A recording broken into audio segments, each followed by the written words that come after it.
Today I'm going to be taking us through a progressive session planned on Academy Soccer Coach.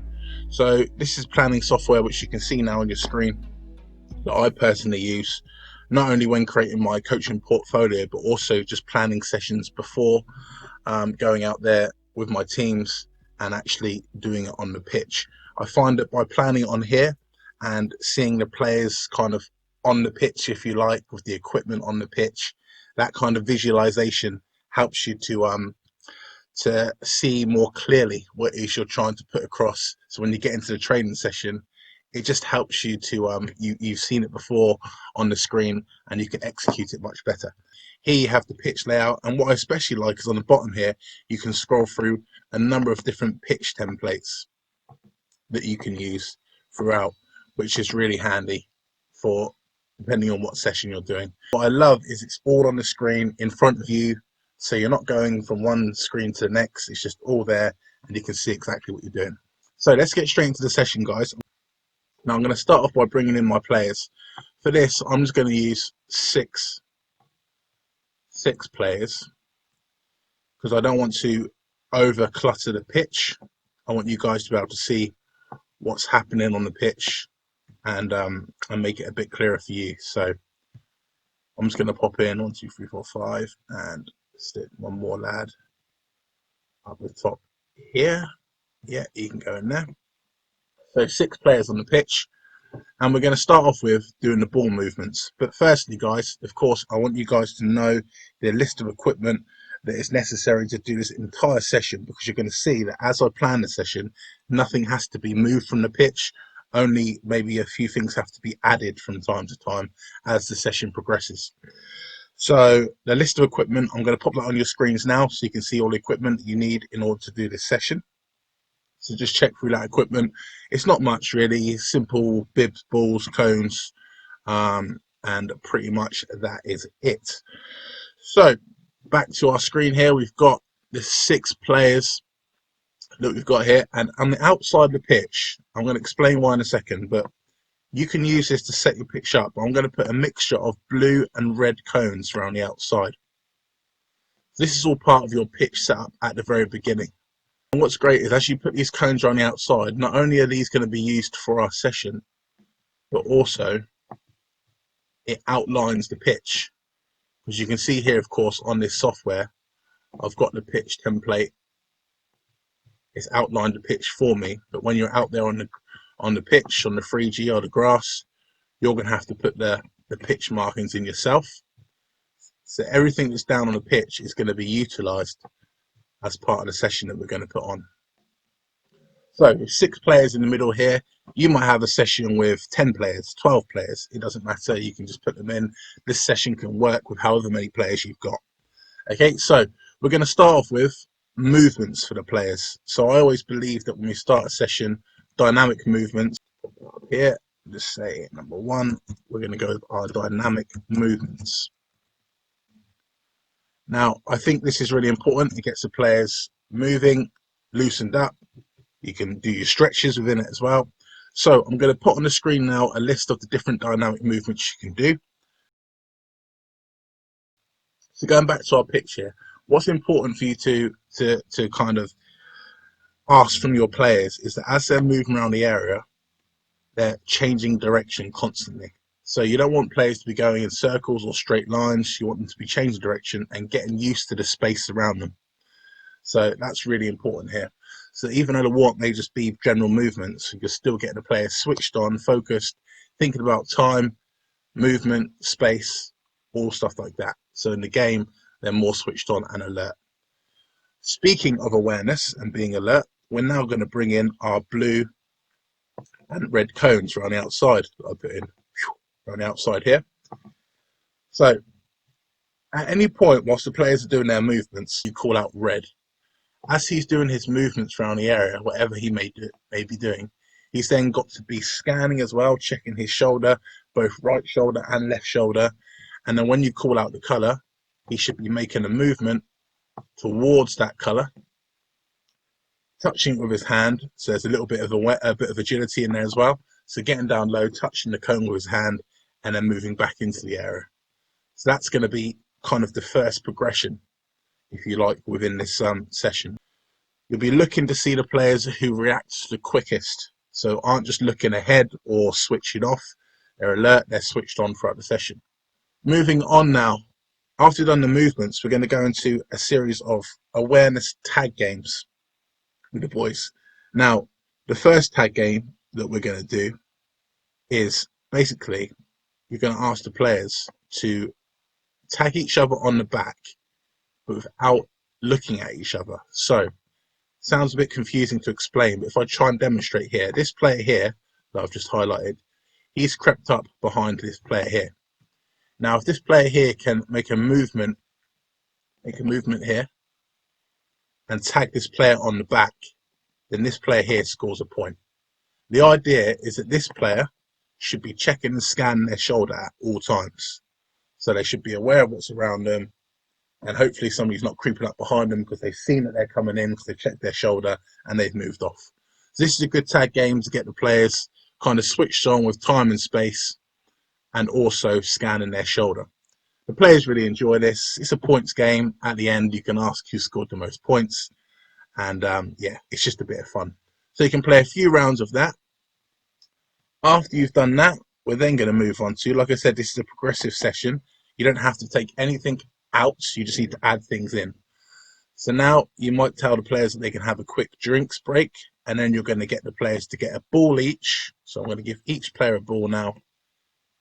Brilliant. Once the players have a ball each, you're going to say to them they've got 20 or 30 seconds just to dribble and move the ball around the area however they see fit.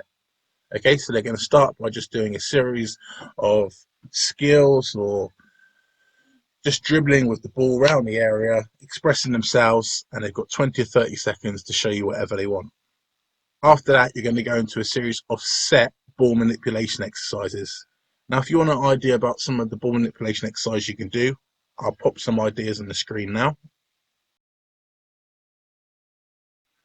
Lots of different skills you can do, trying to encourage the boys to use all parts of their feet, the inside, the outside, and the sole of the foot. Particularly like to do ball manipulation, which encourages the boys to use both feet. So it might be like dribbling with the right foot, chop with the right foot, then dribble with the left foot. So I call that chop and change. That way they're instantly having to change foot and do the same skill again with the opposite foot. We're now going to bring back in our red and blue cones to work on an awareness factor as well. So as the boys are dribbling around the area, at any point you might call out red or you may call out blue. The players then have to make a movement straight away to that cone with the ball this time, dribbling around the cone and back in. So if this player here, for instance, gets called blue, he may go to this blue, or even this blue over here. If they can see that somebody else is going to another blue cone and they can see an opening on the pitch where they can make positive forward movement with the ball, then they can get in around that blue cone and come back into the area. Of course, at this point, you're introducing another skill element or another technical element, should I say, of running with the ball. So you can also give them a few coaching points on how they can run with the ball. If you want any more information about different coaching points and ways in which you can coach this exercise, then please just drop it in the comments. I'll be happy to help. Something I like to do here is to maybe challenge the players to go to a different cone. So perhaps when you call red, they've got to go to blue. When you call blue, they've got to go to red. That gets them switched on a bit more mentally and focused. I always end the ball manipulation with asking the players to do 10 or 20, depending on the ability of your players, keep-ups. So I'll say to them, right, great stuff, boys, fantastic effort. Now, or girls, of course, now can I please have, say, 15 keep-ups. Once you've done your 15 keep-ups, go grab yourself a drink and then come back into the area. So whilst the boys are doing that, you can now start to get other stuff set up for the next part of the session. Once they've all finished doing their keep-ups and got a drink, you no longer need the balls. So I'm just going to get rid of the balls that we've got in here.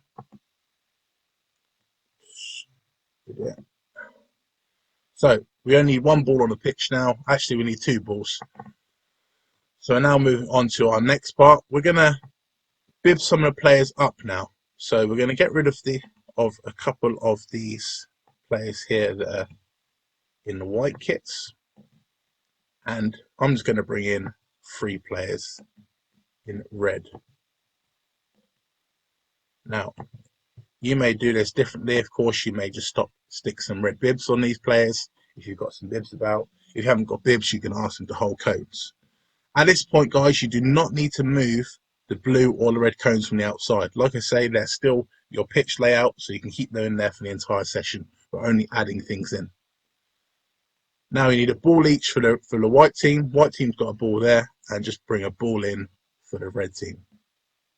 Now this is a pass and move technical practice, unopposed. So all you're going to ask them to do is when you say go, they're going to start to move the ball around.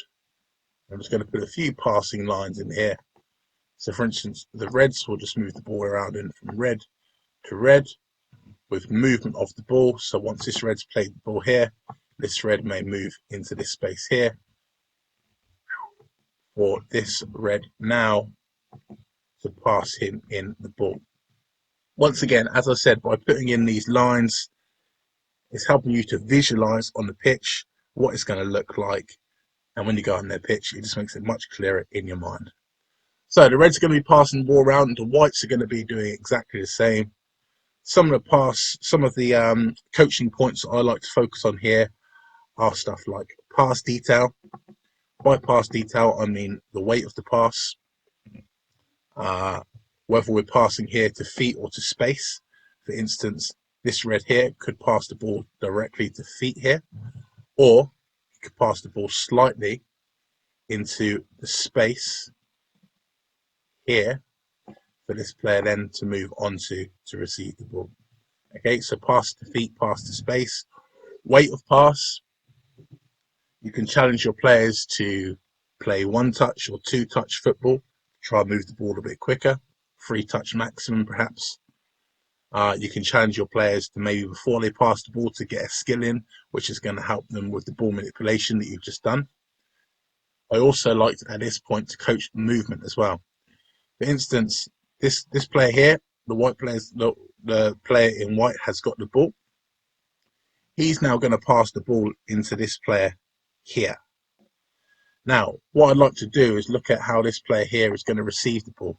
So rather than coming in again in a direct straight line to receive the ball here, this player maybe can check outside to inside to come in and receive the ball. That's an idea there for the player. Okay, so you can also coach some movement factors within the session as well to make the players think a bit more about if they have got a defender on them in the game, how can they lose a defender before coming in to receive the ball. After the players have done this, this is kind of a technical pass and move. There's loads of different coaching points you can put in here. I'll pop a few of the coaching points on the screen now for you to look at. But then we're going to move on now to our possession skill game. We've just got a few more elements left of this session now. So at this point here, we're going to remove one of the red players and one of the players in white. And then we're going to bring in 2 new players. In this case, they're going to be from the green team. So a green player there and a green player there. We only need 1 ball of this, so we're going to remove this ball here, and we're going to start with the ball here from this red player. We're going to play a possession game now, which is going to be a 4 versus 2 possession game. So the reason why it's 4 versus 2 is because we're still looking for success from the players. So the players here, in this case, red and whites are going to be combining together to keep possession. So we've got 1, 2, 3, 4 against the 2 greens. The 2 greens are going to be working together to try and win the ball. Now, for instance, if the green manages to tackle this player here and win the ball, and then successfully passes to the white team, of course now the red team are now defending, and the whites and the greens are keeping the ball. Another way this green player may intercept the pass or intercept the ball from this red player is if the red player is trying to make a passing movement into this player here. They're trying to pass the ball into the white player here, and the the green player here can make a sharp, focused movement in here and intercept the ball. If he can do that, then the green player will then win the ball in here before it gets to the white player. Of course, then the red player is now defending along with his teammate, and once again, the greens and the whites in the ball. I really enjoy this session. I think it's fantastic because it makes the boys think a bit more about who they can pass the ball to, where they can pass the ball, where's the space, and all of the elements that you've just already incorporated in this session in terms of ball manipulation can be used now in terms of taking on players 1v1, and also pass detail, weight of pass, all of that comes into this session now in more of a skill opposed 4v2 session. One thing I like to do, if you're looking for a progression here, if you're working with maybe under 14s, under 15s, under 16s, or even maybe an under 13 team that you feel are ready to progress this a bit further, you can now say to the red player here is in possession, rather than being able to pass to his teammate in red, they have to pass the opposite color. So now this red player only has 2 options now rather than 3, if that makes sense. Limiting their options, so red can only pass to white, white now has the ball, can only pass from here to red, and so on and so forth around the area. This just makes it a bit harder for the players, and also bringing in what we did at the very beginning with the awareness of the blue and red cones. It's now going to make them think about awareness in terms of where's my player that I can pass to, and the player that can't be passed to can now think about making the movement to create space instead. I'll give you a quick example of that. If this red player's got the ball here and they're looking to pass into let's put a passing line here, looking to pass into this player here. Now, if this white player is in here, for instance, at this point, and he may now, this player here, may now make a clever movement away to create space for this player here to move in and receive the ball. By moving away, creating space now for the red player to come in and clearly receive the pass here from the white player. So this is now thinking about how we can affect the game both on the ball and off the ball, which I think is incredibly important, bearing in mind, and what I always say to my players is that in a game of football, you spend possibly out of a 90-minute game, 4 or 5 minutes on the ball, if you're lucky, sometimes less, sometimes maybe a little bit more, depending on your position and area on the pitch in which you play. But most of the game of football is played off the ball. So it's really important to be able to affect the game in that way. And if you can coach that into your players during a session like this, then that's fantastic. Right, we're going to finish up now. I'm going to clear this. Actually, I won't clear the screen because I want to keep the blue and red cones in, because I want you guys to see how you don't need to take anything out. You just need to add things in. So we're now going to finish with a directional possession game. We're going to remove the 2 greens, and we're going to bring back in 1 more red and 1 more white. Now the setup for this game is simple. You're going to have a red at one end. You're going to have I'm going to bring in a few more white players actually, and a few more red players. I'm going to put 1 more in for the whites, and I'm going to put 1 more in for the reds as well. So now we have a 4v4. So we have a red at one end of the pitch, a white at the other end of the pitch. We're going to start with the ball with this red player here. Now, you can move your players around the pitch wherever you like. Fine, just scatter them around. All the teams are going to do is they're going to try and work the ball from one target player to the other. So this is a target possession game. Now, before, when we've done a possession game, they can move anywhere on the pitch. Now they're moving up and down the pitch as you would in a normal game. So this player here will start off by passing out to this player here in red. This player here may make a movement down here. I understand this player's got the wrong body shape, so I'll just move him out and stick somebody in who's got the right body shape to play forward. This player now may play a pass into this player here, who's going to play immediately into the white target here. Now, when they play to the opposite color target, of course, they're not going to switch. All that would happen now is that the Reds would receive the ball back again from this player here and look to play back into the opposite target, which is their player. As that's happening, you now think about the movement of the players. This player here switched off a little bit. He's got his back to the game. So we're going to move him out, and I'm going to bring him in for player here. So this player now, as the ball's traveling into this white target, may make a very clever movement in here, splitting the pitch, darting across the pitch here. And now they're going to be in a position, once they get there, to receive the ball back from this white target player, and then we're looking to play the other way. Clever movement from this player here. We may be able to play a pass across here into this player and back into our target. I'll remove all these lines now. It's a bit confusing with all the lines in. So we just lost a couple of red players there. I'm going to bring somebody back in. There we go, before again. Now, if I just get rid of this line here, if this player here has got the ball, for instance, and they've just played out from the white target, and he manages to play a pass into his red target here, when they play to their target, they go in and their red target comes out with the ball. So we have that switch in there, if that makes sense. This player is now the target, and this player is now part of the open play game, looking to combine with his teammates and play it into the opposite target at the other end.